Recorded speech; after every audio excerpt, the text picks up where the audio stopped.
We've been doing 2 a week, for like over a year now. Brandon Barerra, good to see you. Iced coffee black. Yeah, dude. Right downstairs from your You look your pretty spot. tan. I am. I've been caddying. Oh, okay. You can see, Still, like, that's V. still like in full effect since the summer, or is it slowing down a little bit now that it's getting colder? It's slowing down for sure. Now that it's getting colder, it'll be done by the Sunday before Thanksgiving. And then okay. I got to make it out there at some point for like 9 holes. Do you guys get like we have caddy breaks days like that? We have caddy days. Mondays. Mondays? Yeah, Mondays. Okay, so can I make it out there? Yeah. All right, I haven't yeah. played in a while. I mean, I'm not that great, but I'm a good athlete. Yeah. But I hit the range, and that felt really good. Well, if like you want a to few weeks play, Pat Samaha also wants to play. I would be happy to take you guys out. Let's get it going. Yeah. All right, cool. We're gonna Patty get this on Clips. we're gonna get this on the calendar. I saw Patty Clips the other night while doing hand on the street. He's doing great. Yeah. He's killing it. Yeah. He's doing great. He's shooting everyone now. Everybody uses Patty Clips. Yeah, dude. He's become one of like the top content creators or content producers. Content producers. So you guys are still doing Love Caddies, you and TJ. How's that been going? Yeah, we're still doing it. We just got back on the saddle last week. Patty took us out to a golf course, and we kind of just I saw that. Yeah, he was like, let's try something different. Podcast out but outside situation. Yeah. But it was interesting because it was like we've never done it anywhere but the studio, and it was nice. Yeah, I was skeptical, but then when we got there, it was like, oh, this is nice. You have to like improvise off people that are just like walking by and stuff. Do you guys like do it on the tee off in the tee box, or where did you guys right by the do tee it? box? Yeah. It was a beautiful course. It's a public course, but they have like these public benches that are like off to the side. Oh, nice. Yeah. So definitely, it was the perfect day too because there was nobody playing. Nice, dude. So I feel like if the course was like a little backed up, people would have been pissed off. All right, so before Thanksgiving, we got to get a Monday. I would love to come out. Definitely. And do you guys always play 18 holes, or you do the 9, like during caddy days? I'll be honest, we don't really get a lot of caddy days just because there's always a bunch of outings. Like big time companies pay $100,000 minimum just to rent out the course for the Monday. So most days I'm just working Mondays. But now we had our last outing this past Monday, so I'll have every Monday until the last Sunday before Thanksgiving. All right, cool, dude. So we'll figure it out. You have been bouncing around so much, I feel like, since the last time you came on the podcast with TJ and Patty Samaha, the last Love Caddies episode we had. You went to Europe for, what was it, 2 months? 2 months. And you went running with the Bulls, bro. So let's talk about a little bit about that. And then also you were headlining in Greece, too, which is like insanely random, too, but dope. Okay, yeah. So I mean, just coordinating that whole trip. Yeah, I have a very close-knit group of like 18 best friends from back home. And this is from where in Fort Lauderdale, Florida. It ranges from friends from like preschool all the way through college. And we all stick together like through thick and thin. Like we've lost a few friends along the way that have passed away. So I think like that's brought us closer. But starting when we were juniors in college, we started doing trips. The first trip we ever went on was St. Paddy's Day in Dublin. and that was like 6 of us. And when we got to Dublin, we realized we got there a little like early. We got there like 4 days before St. Paddy's Day. So we're like, what are we going to do in Dublin for 4 days? I don't know if you've ever been to Ireland. No. There's not really a lot to do in Dublin. Like you can go around, like take tours. Like we did Cliffs of Moher, which was great, but it's like, what are you going to do? So we were like, oh, we're in Europe. Once you get over to Europe, it's cheap. So we were train rides, not even train rides, plane rides. Like to just go to any other country, any neighboring country. It's close. It's like $30, like nothing. So we were like, oh, let's pick a place. Let's go to another country. We'll break up the trip and make it 2 countries out of 1 trip. And we chose Amsterdam. And so we went to Amsterdam. That was a shit show. I don't know if you've been to Amsterdam, but it's Disneyland for adults. It's a great place. Beautiful city. Came back, did Dublin, St. Paddy's Day. It was great. We get back to the U.S. and as soon as we land, we did that, we're having like that conversation like, oh, when's the next trip? Like when is it? And so that week, my best friend, Nick, that I was living with at the time in college, we were sitting in our living room just like this, just like watching TV. We were on our computers, like doing homework and stuff. And we were talking about like, okay, if we were going to do another trip, where would it be? And then he was like, because he's been everywhere. He's been to Egypt, like any place you could name. He's been to all 50 states. Like he's one of those guys, always been traveling. And he was like, we should go to Greece. I've been to Greece before. It's crazy. I was like, really? He goes, yeah, Mykonos is a lot of fun. And I was like, all right, like let's look up like flights. And so we looked up the flights, $750. I don't know if you know Mykonos. That's not bad. Prices. That's nothing. When was it though? That was 2017. So I'm gonna get to the running of the bulls, but there's like a lot of, and it was summer. You were going 2017. Yeah, it was like, summer are the 2017. flights cheaper during the summer to Greece? Or no, I guess to Mykonos is probably summer's more expensive, but the weather in Greece, I've heard during the summer is excruciatingly hot. It's beautiful, right? Yeah, it's beautiful. Okay. Not too hot, but like or maybe it's not too hot. Mykonos is just, I don't know, it's a paradise. Yeah, that's what it is. So my buddy was like, I just want to let you know, it never is this cheap. And I was like, all right, like, should we book it this week? Mind you, we just got back from Dublin like a couple days prior.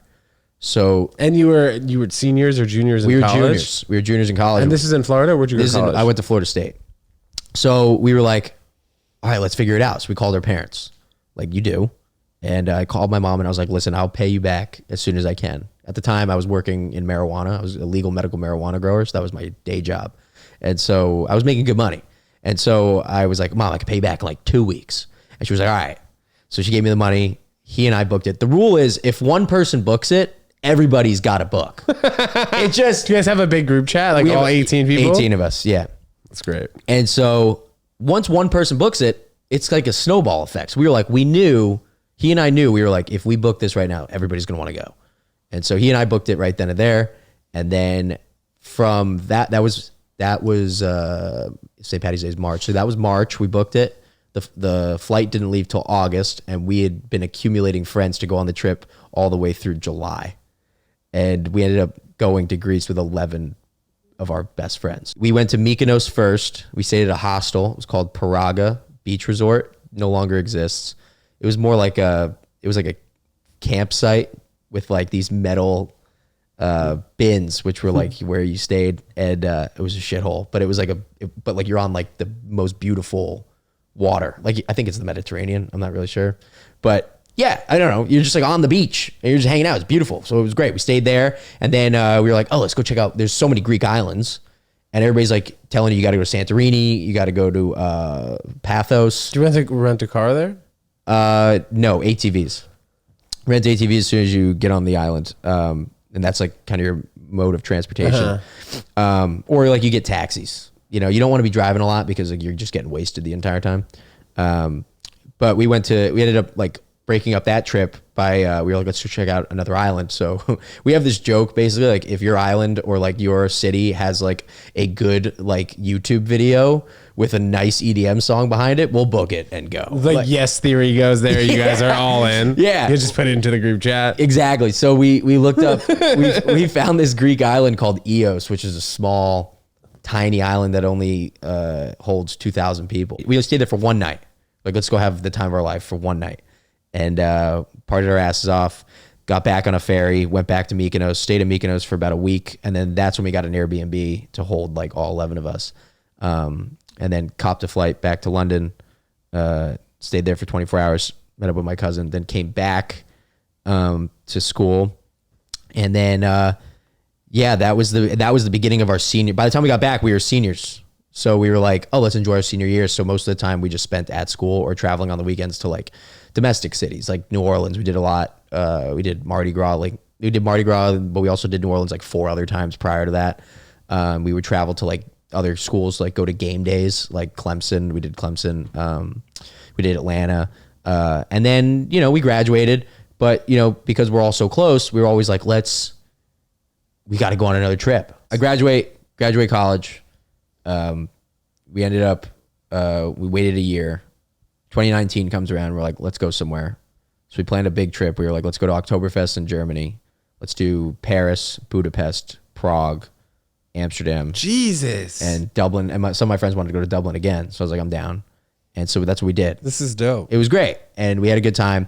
And while we were over there, we were like, okay, well, we know we got to plan another trip. So we were like, let's figure it out. My best friend, Juan, he was like, I've always wanted to go running with the bulls. And then all of us were like, oh, yeah, like totally down. I've been wanting to do that since high school. Like it was just one of those things that you'd just look up YouTube videos on and be like, I want to do this someday, And I knew friends in college that did it while they studied abroad. So I was like, it's so doable. Pandemic happens. Over the pandemic, I drove cross country I was living in California at the time, drove cross country back to South Florida because Florida was wide open. They didn't give a shit about COVID. And I was at my friend's house, and we were all there hanging out, playing beer pong, drinking, catching up. Me and Juan and my buddy Dax sat at a table, and we planned out the next trip.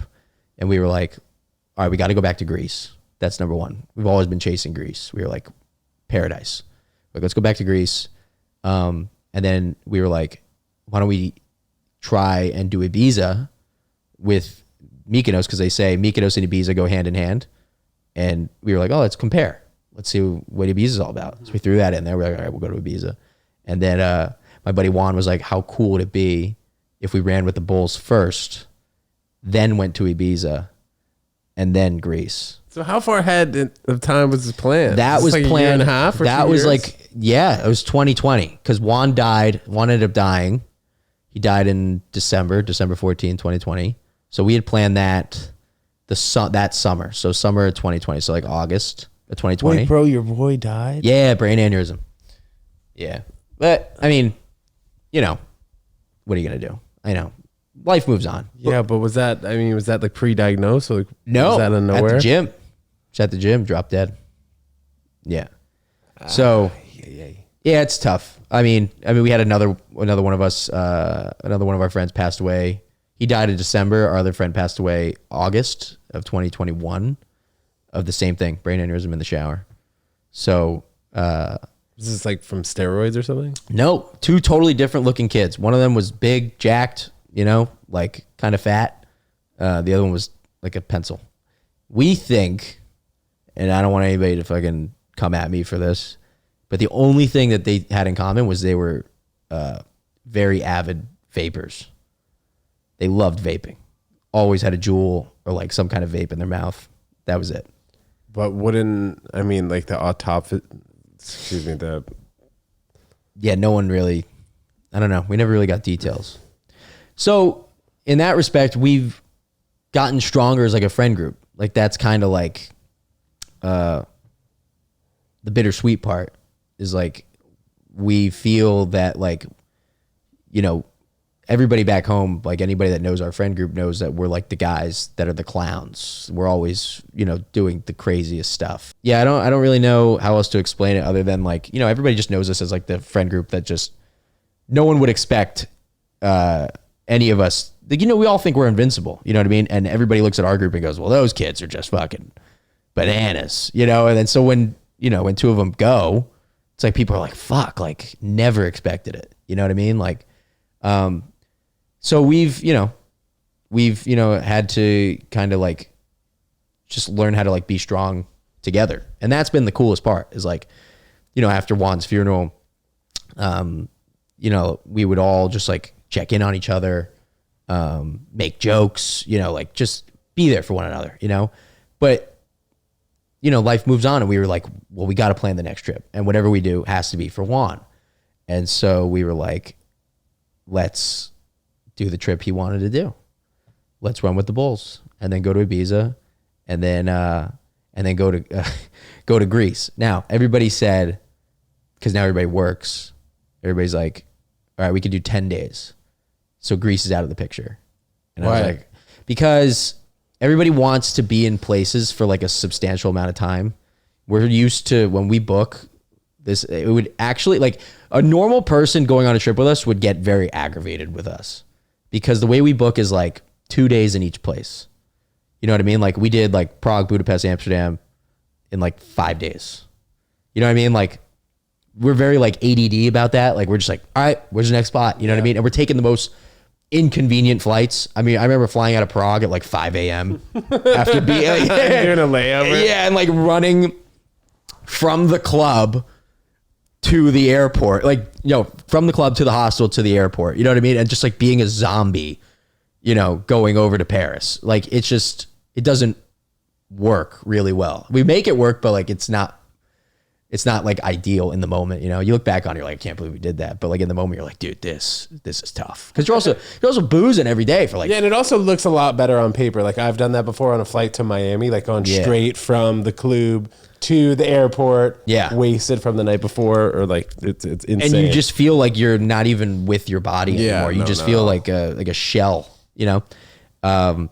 So yeah, so Juan dies, and we were like, all right, well, we got to go on another trip. So we were like, let's do the trip he wanted to do. Everybody works, so they could only get a certain amount of time off. So everybody was like, all right, we'll do Spain, we'll do Ibiza, we'll do Running with the Bulls, and Barcelona, and so we planned it. We were like, how cool would it be to go right from the run to Ibiza? So what we did was we were like, all right, let's do that. So we stayed in Pamplona for 2 days, ran on the second day, and then later that day flew to Ibiza. And as soon as we got off the plane, we dropped $10,000 at Ushuaia, this like big nightclub. It's like top 30 in the world. and we dropped 10 grand to go see Calvin Harris. So we all like got off the plane, dropped all of our shit off at the hostel. I had to go shopping at H&M before get the club outfit before we got to the club, because I was like, I did the shopping in Pamplona before we left. I was like, at the airport, I was like, I got to get clothes. I don't have club clothes. And everybody was like, yeah, you need to wear a collared shirt if we're going to be in VIP. And I was like, all right. So I show up in like these Shein, you know what I mean? Like the Shein type of clothes, you know what I mean? You know about Shein. It's like fucking $3. Like Fashion Nova type, or it's cheaper than Fashion Nova. It's cheap. It's like, it doesn't last. Okay. Like it's not meant to last. It's meant to last you for the night. Like you look good, but you can't wear it more than like 5 times, you know? And so we get to evaporate. We get there. Ibiza was crazy. Spent like 4 days there. Really not much to say about the place other than it's beautiful and it's huge. And there's just, if you like clubbing, there's a club across the street from Ushuaia. Ushuaia is an outdoor club. It's a day club. Across the street is High Ibiza, which is the #1 club in the world. And that club is crazy. And it started to like make sense why clubs are like ranked, because like all clubs to me are pretty much the same thing. But then you get into a place like that and you're like, oh, it's the lights, it's the ambiance. You go to the bathroom is like another club. You ever been to a place like that? So, dude, I used to be a club promoter when I was like 19, 20, and 21 during the summers, like in New York City. That's 6 nights a week. My dad, one summer, like this was between freshman and sophomore year in college, he was like, you got to get a job. You're not just going to sit around ordering Seamless. And I was on the tennis team at the time. Yeah. So I'd play tennis for like an hour and a half, and then the rest of the day I wasn't doing anything. So my dad was pressing me to get a job. I had been like going out. Almost every single night with my friends, and then a manager at a club was like, why don't you just come here, bring your friends, and like we'll let you drink free. And then like this happened at other clubs. I started bringing girls, and I would get paid for like every girl that I brought, any bottle that was bought from like a client that I brought to the club. So like the New York club scene, I was like king of it, dude, for like 5 years. Like even before I was like able to drink. It was pretty crazy, dude. Yeah, you probably denied me and my friends on some nights. Potentially, if you had too many rows, dude. Yeah, if you didn't have any chicks, I bet you guys had like 15 deep. So I'm not surprised. You know what? Honestly, like spending $10K for that many dudes is not bad at all. No, especially in Ibiza. We were like, oh, that's why I was like kind of surprised. Yeah, it was great. And what were you saying? No, but we came to New York one year when we were, I think it was my freshman year of college. No, my sophomore year of college. We came to New York to go watch the ball drop in New Year's Eve. My uncle used to live on 15th and 7th. And so he would leave us his apartment, and dope. He would go to the Hamptons. And so we would just stay there. And I remember, we were 19 years old. So we were like, we got to go out. We would try PhD. We tried going to One Oak. Yes, dude. This is literally like the 2 places I worked the most. Oh, dude. I remember showing Darby, up and down, Gilded Lily. Oh my God. I remember going to One Oak, and then them looking at us and going, how many girls? And we go, girls. We got 6. Aren't the girls inside? We got 6 guys just looking to have a good time. Like, sorry, man, it's 3,000 minimum. Literally. At least. And then we would go to that pizza place next door. The next artichoke. Artichoke pizza. Is it artichoke? Yes, dude. I remember I was waiting for 5 seconds because I was waiting for somebody to come come into the club. Yeah. I saw Cole Hamels next to me right after the Phillies played the Yankees in the World Series. Right. I can't remember what year that was, but the security guard told Cole Hamels, who was like an MVP pitcher at the time, he's like, the bottle minimum was $500, bro. And meanwhile, he was about to let me, like 19-year-old me, and like an 8. Because he knows you. Yeah. I mean, that's all. Bro, that's politics with everything, it seems like. But you look, now that like we're both in comedy, you look at the comedy world, it's not much different. Dude, that's what I was saying. It's like, it feels the same. It's the same thing. It's just politics. Yeah. If you, like, because I lived in LA for 3 years, and the LA social scene is like a scene is a scene. Whether it's comedy, whether it's music, everybody knows each other. You just got to be in the scene. That's it. If you want to dedicate, time to being a good comic, like you're going to get into the scene. You know what I mean? If you want to dedicate time to being a good socialite, you're going to get into the scene. You know what I mean? Like you just have to. It's a lot about the hang. It's all about the hang. Yeah. Showing your face and being like a good talker. And being a good guy. And also, I think showing that you can potentially be useful as a person. Because of course, people want to see other people who can do things and help themselves. Yeah, they want to, especially with the clubs, they want to see you be able to like bring out people. You know what I mean? Like bring out people who are going to spend money. People of influence. Yeah. People that are going to promote the place. You know. Exactly, bro. Did you see Danny Duncan when you were running with the Bulls? I saw he went. I saw one of his vlogs. Who's Danny Duncan? Dude, from Florida. You don't know Danny Duncan? No. I don't know a lot of Florida comics. No, bro. He's a vlogger. I'm surprised you've never heard of Danny Duncan. I don't really watch vloggers. You know who I like, though? Actually, a vlogger I do like. Ted Jones. I do love Ted Jones. But no, there's this guy, Mr. Beast. Isaac. I don't know if he's a vlogger. I've been watching some Mr. Beast videos. I don't know. I don't really like him. His videos are just his videos are crack. They're interesting. If you notice, man, every 3 seconds it's a pop, pop, pop. Yeah. Like in the beginning, hey, what's up? We're here outside of Circle in a church in Kentucky, and they're competing for $150,000. Cue forward over them. Woo! It's just like every 3 seconds there's a pop. Yeah, but I feel like you would be good at. I would feel like you would be good at like doing his thing. Yeah, I think so too. If you had money to blow like that. Yeah, I just. Because you're very like, we're here. Yeah, now we're here. If you remember, like, or I don't know if you've seen like his early videos. I mean, it was just all kind of personality based, you know? Because when you don't have those cuts and making somebody seem so exciting, just from like the volume levels, the colors going across the screen, like in a 10-second frame, there's at least 3 to 5 things that are going on in that 10-second frame. The edits really do make the videos that much better. And I don't know if you've also heard on. I think it was Flagrant. Flagrant, he was talking about how he spends anywhere from $5,000 to $10,000 just on a thumbnail. Dude, that got YouTube thumbnail. That got me like going crazy with like but the way that he was describing it and why it made sense for him, he was saying it's the difference between 20 million views and 100 million views, which is a crazy concept, you know? Because like when I make my own thumbnails here, like for this podcast, for this specific one, or for the vlog, I'm like, oh yeah, that's like a really good thumbnail. How could I possibly spend $10,000 on it? But I think that when you're talking about Photoshop and you're talking about like the human eye and like bringing in, you need like so many different colors, so many different fonts or shadows, whatever it is. So it's just it's a science. It's what he does it's a true science for sure, dude. What he's been doing, it's crazy. You know, I mean, that whole world is just, you know, to be in it, like you're in it and you've been in it for a while. Like it's a good skill to have. You know, just like it's same thing with like editing, like Adobe. Like people always ask me all the time, like, who does your clips? I'm like, I just do it myself.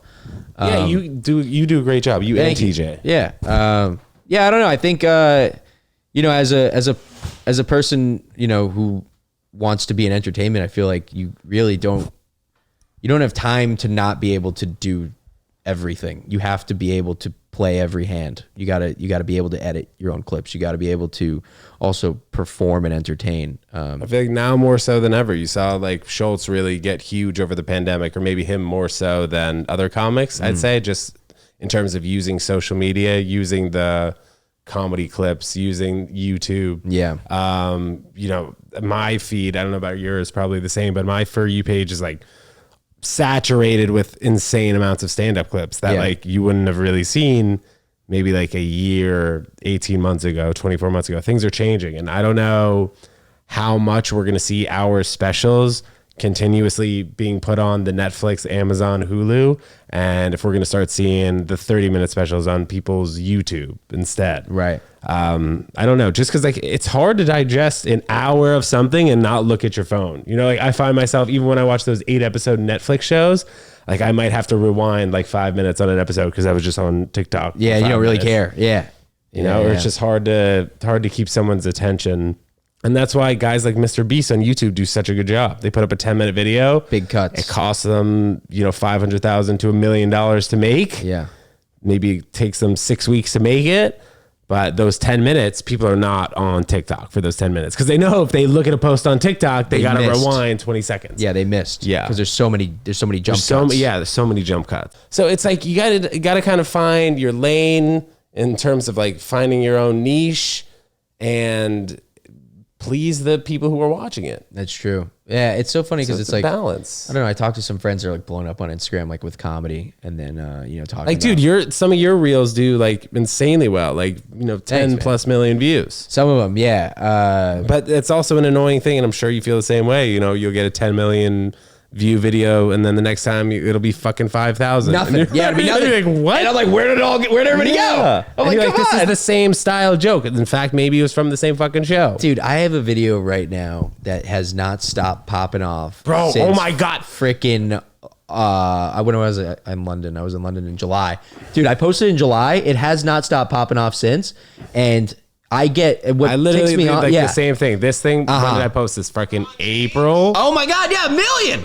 Yeah, dude, that's awesome. Yeah, no. How's it been? Yeah, see, 1 million, but you're only at 5,600 followers. Doesn't that tick you off? Bullshit. 1 million likes. 1 million likes. That has 13 million views. Dude, you should have 20,000 followers just from that. It's tough to talk about the fucking algorithm because we're all like at the mercy of it. Yeah. Like one video can do 500,000 views on TikTok, and then maybe it'll do 25,000 views on Instagram, and then it'll do 10,000 on YouTube Shorts. Right. And you never really know, which is the interesting part. That video, dude, got taken down by TikTok. TikTok didn't like it. They took it down and gave me a strike. Wow. It got 13 million on Instagram. I've been handed strikes on TikTok before. Yeah, dude, that also could be a reason why. So that's happened to me on YouTube Shorts. So like, if you have been, I don't want to say naughty on the platform before, like, they don't forget. I posted a video of I was in college. You're like, this is my old boss. No. Fuck you. That's my favorite clip. Dude, hey, it's up. It's Joe. He was a good. All right. Fuck you. Yeah, he was a good sport about that. Yeah. He's a good guy. Hey, pop it up. We're popping it up right here. Screen record. What's up, Joe? It's my little fucking boss. Fuck you. Yeah, I don't know. It's just so funny. Like, you get a video like that and it like does so well, but that video actually got me a nice little push. You're not getting an audience that every time that wants to hear material. They're there because like, oh yeah, we followed you from, Instagram. Well, I think also it says a lot to you just being your authentic self all the time, especially if like one clip blows up and that's not you at all. Right. Now you have to put your content towards doing that one particular thing like all the time. Right. Like that's something that you blow up for 5 seconds, people get super hot. Like that kid on TikTok. I like corn. Yeah. You see that fucking kid He's a everywhere. star. Yeah. He probably has an agent now. Yeah. Like, so like, where do you go from there? Yeah. You sell merch and shit, but like, I guarantee you that 5-year-old doesn't want to do corn content the rest of his life. For the rest of his life. Exactly. Yeah. So it's kind of finding your niche and like, I think being comfortable putting out the same type of videos. Like a guy like Mr. Beast, apparently he spent $1 million on a video where he had people on his team go spend, I don't know, try and spend like $1,000 in like 5 different countries. It was a video type like this type of idea. And they never ended up releasing the video because they can't think of a good thumbnail. Oh, because they know for the bomb. video. They know to bomb. Or bomb for him, is like 10 million views, but he won't put up the video that he spent $1 million on because he's afraid that the thumbnail won't bring it justice. Interesting. Yeah, I tried making a thumbnail. Shit like that. I just released a YouTube video of like a set, like part of a set that I did in South Florida. The show At the I did Improv? recently. Yeah, at the Improv. Okay. And then I saw that video that you're referring to about the thumbnail, how he was talking on Flagrant about thumbnails. And I was trying to figure out how to make thumbnails are not easy to make. Bro, it took me up until like 3 months ago. So it took me 2.5 years to learn how to do it. I don't even know how to do it. Yeah. I can give you some pointers if you need help. Yeah, for sure. I'd love some advice. Absolutely. Because I was talking to Patty Clips. Shout out Patty Clips. Shout out P Clips. I was talking to him about it, and I was like, well, "How do you make a thumbnail?" And he goes, "Dude, just use YouTube. Like YouTube gives you everything you need to know." But then he said that to me too about one thing that I asked him, and I was like, "Dude, it's hard to navigate YouTube. YouTube for thumbnails, like it's not really easy. All these tech things are just it's feel. You can check it out on YouTube. It'll give you the idea, but it's ultimately just about feel and doing it a million times and just finding out what works for you. Yeah, dude. Yeah. I mean, like Adobe Premiere, I will say, like I'm very proficient in Adobe Premiere just because like I've been doing it. I've been using it since high school. I took a film class and That's so useful. Who would have man. thought that was, bro? That's like, it's insane that was probably one of the more useful classes you probably ever took. Oh, I'll never forget it. Yeah, I'll never forget when we transitioned over from Final Cut to Adobe Pro. My teacher, Mr. Frost, at the time was like, I use Final Cut Pro. I mean, I've heard Adobe is good, but like Final Cut, everybody kind of uses it. Yeah, it's like the industry standard. But yeah, no, my teacher said, oh yeah, I think the industry's moving in this direction. And he was like, so I had the school install Adobe Premiere on all the computers. So we all had to adjust from Final Cut to Adobe. And you don't regret it. No, I don't regret it at all. I'm like, oh my God. Because I remember I started making videos in like college. Like I just liked making like little funny sketches. I like taking film classes. I love when film classes would like give you like a prompt and they're like, you got to make like a film for your final for the end of the year with like some classmates. And I would tell all my classmates like, hey, I'll get the editing. Like, don't worry about it. I thought I was like cool in that regard because like not a lot of people know how to edit. You know what I mean? Dude. So, like I remember I was a journalism major, and in my journalism class, like I was the kid in the group project that was like trying to avoid all of the technical work. Like I just wanted to be the on-air talent. Right. And now I fucking realize, bro, 8 years later, like you got to be able to do all that shit. Thing is just like, dude, everybody's so busy. It's like, you know, even if you get somebody to do your clips for you or something, it's like, you might as well just learn how to do it because what are you going to do? Like like Patty's really busy now. That guy edits so many clips for people. It's like, you want to be in a queue of just like waiting. Because I hate being that guy texting somebody and being like, hey, can I get this from you? Can I get this from you? Like, it's not on your time. It's not on your time. So it's like, just get it, learn how to do it, and then you can have it, you know, whenever you want it. You know what I mean? It's and when you're not relying on people, man, there's really something to say about just being fully independent. I don't know. I think I've told you this. Like I live in a Caddyshack house. So I choose to never be home. Like I have 8 roommates. Like the house is disgusting. You know what I mean? Like it's free living. I get free rent. I was living in a kitchen for a whole year. So I would use that as an excuse to just never go home. And I would just always be out doing comedy till late. And I just use it as a place to sleep. So by the time I get home from doing comedy all night or just hanging out, it's like 1 or 2 in the morning and I have work at 6. So I get home, I go right to bed, go to work from 6 to like 1, and then I'll come home, I'll crash again for a few hours, back out. And then I go back on the train, I'm back to the city. What's been the highlight since you've been to New York after moving from California? Definitely just the comedy.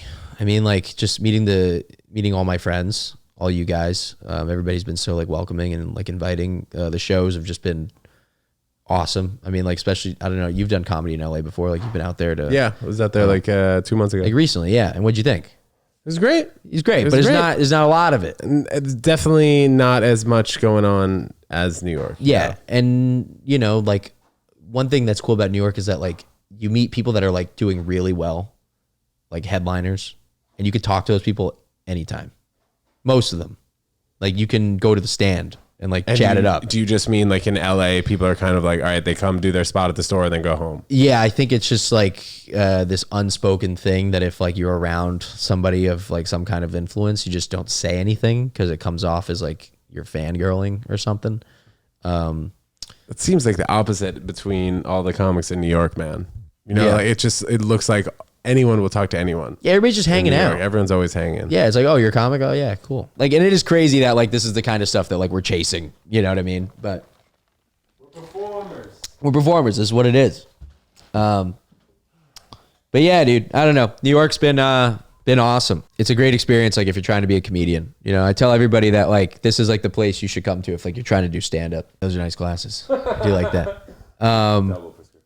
Highlight performing wise, has probably been, you know, I ran this show out of the Comedy Shop in Greenwich Village when I first got here. That was like the place that kind of gave me my first shot at like running a show. And I remember like the first night that Adam Christopher and I ran this show, we sold it out like 52 people, and it was just awesome. It was just like, I had some friends from back home who were like just in town or like they live here now, and like we just packed it out, and it was just a great energy. We ran that show for probably from October last year to like when I was gone in July. So, and that was like the last time that it was being done because I wasn't here for the last one. But that show was like, yeah, that was great. It was just cool to like have a show here and just, that's like, cause I was going to go back to LA after 6 months. Cause I was like, oh, let me just try it out. See how what kind of stuff were you doing out there in LA? Just stand up. stand up in Groundlings. I was doing Groundlings as well. You know about the Groundlings, right? What is that, like UCB type? Yeah, it's like improv sketch. It's like the SNL. So I did improv. I mean, like improv was my main thing before I did stand up. Right. Did improv for like 4.5 years. Yeah, I loved we spoke improv. about that. I loved it. It's great. Yeah. So like, I got that show, we started really, gaining like some fans from it. People would come back all the time because this show had a good energy and the comics always had a good time, and it was just great. And it was like the first time I like felt at home with comedy. I was like, oh yeah, I'm not leaving. You know what I mean? And then, little things too that just keep you going. Like you get a spot at the Stand. Like I remember getting my first spot at the Stand, like just doing like a main room spot that, Joe would throw me up on, or then getting my first frantic, like, guest spot. You know what I mean? Like, so it's like little stuff like that just keeps you going. Yeah, you like the little milestones. How comfortable are you on stage right now? Are you putting together an hour? Well, so I actually, going back to the whole Europe conversation, I ended up going out to the Fringe. In Edinburgh. And I did the whole 25-day run, and I ran talk about that, bro. I ran my hour. Yeah, okay, so Edinburgh Fringe Festival is like apparently top 3 largest ticketed event in the world behind the Olympics and the World Cup. That's crazy. Yeah. And so it's an arts festival for theater, dance, comedy, music, and street performance. And it runs for 25 days out of the month of August. And I ran my own show there every day for 25 days. And I did an hour of stand-up every day. And that was crazy, because you're just doing it by myself was pretty cool. It was also eye-opening, like, holy shit, like this is so tough. Just being on the street. 25 days in a row? 25 days in a row. Bro. Yeah. Wow. It's crazy. Mentally exhausting. Yeah. Especially, here's the thing. The performing is the easiest part. That's the easiest. The hardest part is day by day, like before the show, after the show. Day by day, you're waking up, fucking going out, passing out flyers by yourself, paying people to flyer for you. You don't even know how many people are going to come to your show. You know what I mean? Like there'd be nights where I didn't think I was going to sell any tickets. And then I'd be sitting in like the theater, just waiting for people to show up. And then 2 people would walk in and I'd have to just do my show. I did my hour for 2 people like 7 times. It was great. It was cool. That's dope, dude. Yeah. Yeah. And that's one of the things they tell you when you go over there is like, they say, you're going to go back to New York and you're going to be a better comic. And I didn't know what that meant because like, I was like, my jokes are the same. My tags are the same. Yeah. Was it a one-man type show or was it just you doing a full hour set? It was me doing a full hour set, but here's the thing. I'm a storytelling comic. Right. So I can kind of like morph into that one-man type of show. Is that like elongating the stories? Elongated stories or just like, having like a set list of like jokes with like punched up stories thrown in between, like, cause I had like certain jokes that last like 2 minutes and I had jokes that last like 10, like stories that last 10 minutes, so it was like, I remember my first night I went over, I did an hour and 10 minutes, for 2 people. My first night I did 1 hour and 10 minutes for 2 people. And that was the coolest thing. Cause that's what I learned afterwards. When I got back to New York, it was like, or even towards like the end of the festival, really, it was just like, oh, it's not about like getting better, with what you're saying. What you're saying is pretty much who you are. So like that to me is never going to really change, for right now. Like I'm obviously like, I'm going to evolve the older I get and the more life I live, but you change and you get better just as a performer. Like your whole essence on stage becomes, it changes. Like performing an hour of stand up in front of 2 people will make you become the most authentic person that you can be on stage. Cause you can't trick them. Like you have to be as raw as you can. And I think for me, when I'm the most authentic on stage, whether it's 2 people or like 400 people in a room, that's when I'm doing my best. It's like when I feel like I'm being my most, when I'm being myself the most. So in terms of going back to Florida, you just came back Yeah. Recently. what is it looking like when you go back down? Like, are you going to be in Florida for like a couple months at a time, or do you just go back down for like weekends and such? I go back down just to do that show, or like just to see family. And where is it? What show are you referring to? It's the Dania Beach Improv, which is like, it's basically Fort Lauderdale. It's right next to Fort Lauderdale Airport. So is that in between the West Palm and Miami? Yes, right smack in the middle. Exactly. And yeah, basically what happened was, long story short, every time I go home to Florida, up until last year, I would go home and I would never do comedy. So like I'd come home from LA or New York and I'd just go home and just hang out with friends, but I wouldn't do stand up because the stand up scene down there is like, it's getting bigger, but it's not really like a big scene, and there's not really a lot to do. You know what I mean? Like that's why you moved to New York or LA, is like you get to do all these spots all the time. Down there, it's like you got to wait till like Tuesday next week. You know what I mean? It's like it's not always there for you. Yeah. And New so York's every night, every hour. Exactly. So I'd go home and I wouldn't do any stand up, and I would, you know, it bothered me because like there are good clubs out there. You got the Miami Improv, you got the West Palm Beach Improv, Dania Beach just opened up. But you know, to get into these spots, like improvs are notoriously they're just headlining rooms. So once in a while they'll have like showcases, but like, you know, unless you know somebody, you're not going to get in. A lot of people for like a showcase. Exactly. So I am fortunate enough to have like a very close knit friend group, like I said at the beginning of the pod, and you know, it reaches beyond our friend group to the point where it's like friends of friends, family of friends, to the point where like I can go down and I can sell out a 400 person room. Oh. Yeah. And so I did that back in April. Well, let's flash back, go back to 2021. I went down for the first time to ever do a show back at home. And I sold out my buddy's backyard, 120 people. It was during the pandemic. And I had gone down there. I had featured for one of my buddies from LA who had some TV credits. He was like, I want to run my hour. You think you could sell out in Florida? I was like, yeah, probably. And I had never done 30 minutes before. He was like, I'll let you open. I was like, perfect. And I went down there. I was nervous as could be because, like I said, performing in front of two people was like, you know, in Edinburgh, it was like you're forced to be authentic, but also performing in front of people that you've known your entire life, it also forces you to be authentic, because I can't go up there and be like, so I was, you know, I was walking in traffic the other day. I'd be like, no, you weren't. You know what I mean? Like they call you out on your bullshit, you know? So, you know, I went down there, we sold out my buddy's backyard, 120 people. And, it was amazing. It was like a dream. And I realized I was like, oh my God, like my friends are down for this. Like they're down to be a part of this journey. Like, so I'm going to come back and do it even bigger. Went back to LA and I met up with a buddy who like does a lot of the improvs around the country. And he was like, next time you go home, try to do an improv and fill out that room. Because if you can fill up the room, they'll let you into the club. You know, like it's how you build relationships with the club. All they care about is if you could sell tickets. Totally. And so I was like, oh, all right. So then Dania Beach opens up. It's only been open for like a year and a half. I think people want to see, if they're coming to see me, I think they deserve to see new material. But are you headlining, doing a full hour, and then half hour, and then you have people doing like 10 minutes in front of you? 10 minutes, yeah. Host 10-minute sets, and then love that, bro. That's great. Yeah. So I did the Miami Improv when I hosted Hannah Berner's show when she went down there. Oh, she, nice. Like, Great sold room. It out basically. Yeah, killed it. Yeah, it's a crazy room. Yeah. That's awesome. Did you have a good time? Yeah, I had a great time. South Florida deserves like some kind of scene. People love entertainment down there.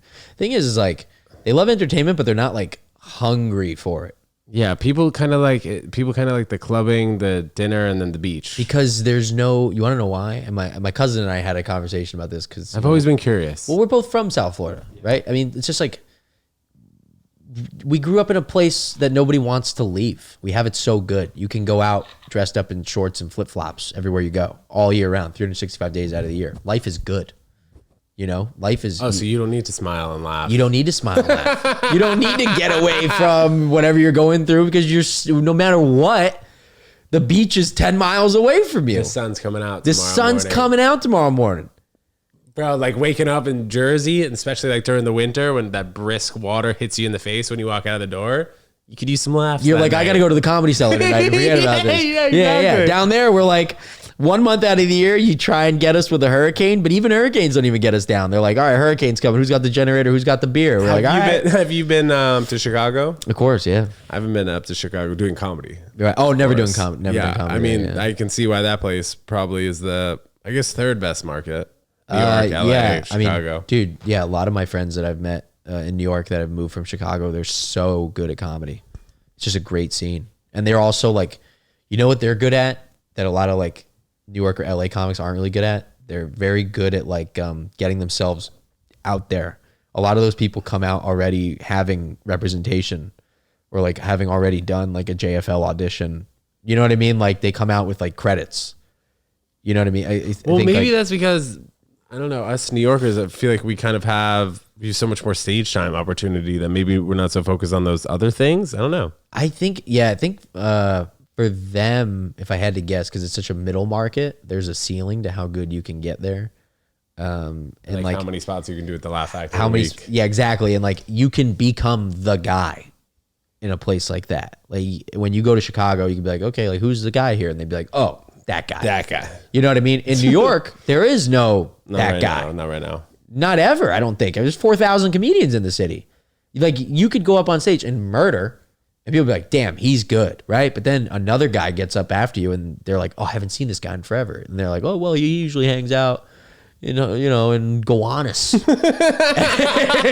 you're like, where the fuck is Gowanus? Dude, And the they're like, craziest thing about New York comedy is you legitimately, as an audience member, can go to Bushwick 9 p.m. on a Wednesday to a free show in a freaking basement, BYOB, and you can see some of the best comedy of your entire life. And then And all 5 comics could have ripped. and you can go there again and again, and you may never see that lineup Or a person ever ever again. again. You probably won't, again. actually. Exactly. You likely won't. I'm looking forward to seeing how it progresses with maybe these live shows, hologram live shows. You know, you put Chappelle up on Radio City, he's in a hologram, and he's broadcasted across 75 arenas. Is that going to happen? I mean, bro, if the bag comes to like Yeah. Dave Chappelle's feet and it's like, we'll give you $200 million for a one night performance, you're going to be broadcasted in 75 arenas through a hologram. That'd be crazy. That's really thinking in the future. But you remember Coachella when they did it with Tupac was Tupac. bouncing around with Snoop Dogg? That was the coolest That thing ever. was I can't remember the last wild. time I saw that. Yeah. Like advertised like that on TikTok or Right. Instagram. I can't remember the last time I saw something like that. Right. But if you think about just like the future and Yeah. being able to be in multiple places at once, I mean, I don't see why something like that couldn't happen. Or just like people putting on their headsets, you and I putting on our headsets, sitting in here in the living room, and boom, we're at the Comedy Cellar. Well, that's in already the front row. that's already happening with Well, I mean, like but not- NBA games. Well, headset wise, VR, yeah, you could put on a VR Man, that's headset. tight. Have and you done it? No. haven't. I'm not a big VR guy. Neither am I, but like I can see myself like once it gets more comfortable in my head, I can see myself using it. Yeah, But eventually. it just feels like a big thing sitting on your face, not in a good way. It's just it's just I don't know. It's one of those things like I'm not going out of my way to go get, but I'm It's not not like charging that shit. yeah, I don't go out of my way for like unless I really want something. I'm like I know eventually down the road like this will have some kind of meaning in my life, but right now I'm just like I don't need a fucking. Headset, I don't need to have a headset. $400. Same with the hoverboard. I'm like, I don't know. Like when that came out, Hoverboard. Everybody was like, "Oh, you get your hoverboard yet?" I'm like, "No, I'm not getting a hoverboard." You know what I mean? The flamethrower. Yeah, I don't too. fucking need one of those things. So you know what I mean? once it becomes like a part of everyday life and it's cheaper and people are using it, Yeah. it's easier to use it. We'll see, man. Yeah, we'll see. But yeah, until then, no. But yeah, dude, I don't know. It's been good to be back. Europe was fun. Headlining Greece, that was crazy. Any trips to go on another EUROTRIP? Yeah, we're talking about Berlin and Cappadocia, Turkey. They have a music festival called Echoes of Agartha. And like I said, you throw an EDM song over like a sick YouTube video and you got You're our going. attention. But yeah, that's if you guys want to check out Echoes of Agartha. That's something we're looking into right now. Also, 2 of our friends didn't get to run in the Running with the Bulls. Oh, they gotta go back. So they Bro, didn't you they vlog wanna go it? back. I vlogged it, yeah. I didn't watch it, but I need to. It's not like that good. Like it's just like And you're not allowed to film. you're not allowed to film. So I was just kind of like getting like little snippets like where I could. And then for the run, I wanted to enjoy it. And also if they see you with so much as like a phone, They'll impale you with the horn themselves. they throw you out. They throw you out of the run. You've never been called an idiot so many times in your life. So many people that you see on the street, they're like, "You're running," and you're like, "Yeah," and they're like, "Pendejo." They're just like, yeah. Because even though like 3 people die, 3 people still die. Dude, yeah. How many people run? It's got to be in the thousands. got to be in the thousands. The streets are jam packed. Gets to the point where like the bulls aren't even like your main concern. It's just the other people. I remember when you came on the podcast last time, you were talking about running next to somebody who's like a stranger. So if the bull comes too close, I did tell you that. You just pushing him. Well, dude, so what's crazy is we get there, you're partying all night the night before, and then it's 3 a.m. and then you got to be up at 5 a.m. to get on a bus to get to the town by 6 where the run takes place. And then the run doesn't happen until 8. So you get from 6 to 8, you get to walk around the track. Were you just drinking the whole time? You can't be drunk for the run. So, and you can't be drinking, obviously. So they throw you out. So, but obviously, you know, we had stopped drinking at like 3 a.m. Yeah. So, I mean, from 3 to 5, you can't say you're sober. My body just feels like I'm just like, all right, you know, like we're up for the day type thing, you know? And, oh man, I mean, this is like a side story, but we were staying in a 30-person mixed dorm with like a bunch of Australians. And we came back at 3 a.m. and they were all trying to get like a nice sleep before the run. And for some reason, like anytime I'm staying in a mixed dorm of like a bunch of people, my friends and I, we do this thing where we get back and we try to be as obnoxious as possible and just wake people up. Because we're hammered and, you know, everybody's telling us to shut up, you know? Shut up. And then that makes us laugh even harder, whatever. So 5 o'clock comes, we're all waking up and everybody in the room wants to kill us. Like, we can just feel the tension in the air. And, but yeah, so we end up getting to the run. We get to the track and you get to walk. You get to walk around, you know, and see where you get to pick where you want to start.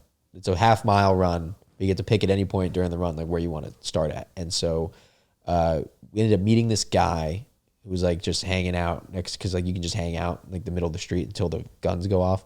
And this guy was just hanging out. We were talking to him. We're like, have you ever done this before? And he was like, yeah, I've been doing it for like the last like 5 years. And we were like, oh shit, like why? And he was like, oh, well, I like the adrenaline rush. He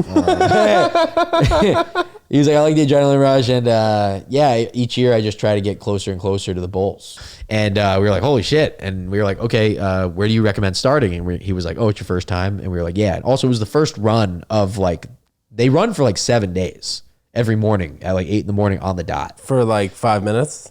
It's like the run lasts about like 5 minutes, yeah, and then you get into a coliseum, and they wrangle all the big bulls, and they release 6 smaller bulls with capped horns, and then everybody in the ring, like all the runners, get to like mess with those bulls. Like the thing is like everybody says you got to slap the baby bull's ass for like good luck, which I didn't buy into. I was like, I already tested my luck running once. I'm not going to try and slap this bull's ass because the thing is still bucking people. You know what I mean? Like you could still get hurt. You just won't get impaled by his horns. So I was like, once you get into the Coliseum, you have like the option of like moving out to the side or like staying in the ring and like testing this bull's patience. We were asking this guy, we were like, where do you think we should start? And he was like, okay, if your first time, best place you're going to be, that you're going to want to be is right after Dead Man's Corner. And we were like, what's that? And he was like, okay, so the way the run is outlined is it's a straight shot uphill first, and then a slight left turn, and then a beeline towards this wall, and then it's a sharp right. And at the sharp right, all the bulls and some people slam into the wall. Yeah. To the point where they have to wax the bulls' hooves so like they don't slam that hard. And so, but it ends up being like they crush people. And he was like, what's going to happen is you want to start right after that corner. Right. Because you catch the bulls. You get a head start, too. You get a head start, and you catch the bulls at like they're as little momentum. Yeah, you know what I mean? Yeah. So continuous momentum. And so, yeah, he was like, okay, so what's going to happen is you're going to hear 8 o'clock, there's going to be one gun that goes off. And then he's like, at that point, that means just get in your position. So find your position. He goes, split up. Make sure you tie a slip knot. We were like, what's a slip knot? He taught us how. Basically, slip knot is like you tie your scarf in like a way that if somebody pulls it, it just rips right off. It unties itself. Instead of like if you tied like a regular like knot, like your shoes or something, if somebody pulled it, they could pull you down with them.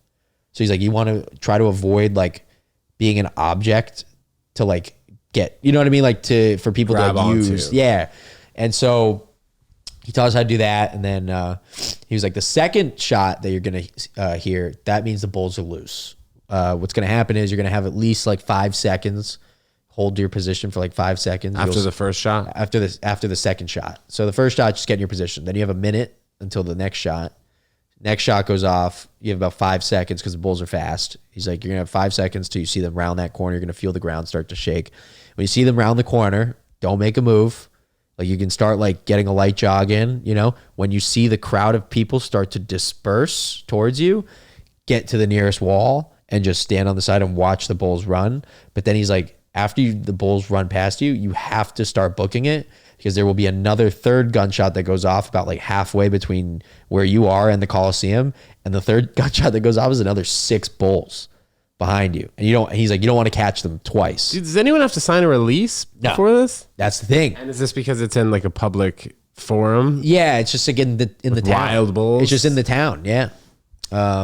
It's just been a tradition, I guess, for like thousands of years. Wild. Yeah, and then you get in the Coliseum and they wrangle all the big bulls, and then they release 2-year-old baby bulls with capped horns, and then you watch people just get bucked while a commentator is just commentating on it in front of thousands of people who just, all of them want to see you get hurt. And do people live on that street that the bulls run down? Dude, people are like tailgating. People are throwing sangria off of the balcony. Like, people it's are, the like, craziest thing. smoking After that, balcony. dude, when that first gunshot went off, I started running. And my buddy was like, dude, where are you going? And I slipped. And I was like, dude, we got to go. And he goes, it was just the first gunshot. I go, oh my God. You're freaking out, dude, yeah, because from 5 o'clock to 8 o'clock, like, you're not really thinking about it. Like, you're kind of just like sitting around, like, waiting. You're kind of just talking shit. Everybody's like hanging out, you know. And then all of a sudden, the intensity rises, and you know, you're like, holy shit, we're actually doing this. You're looking around at other people you don't know, and everybody's like, oh my God, you know what I mean? And then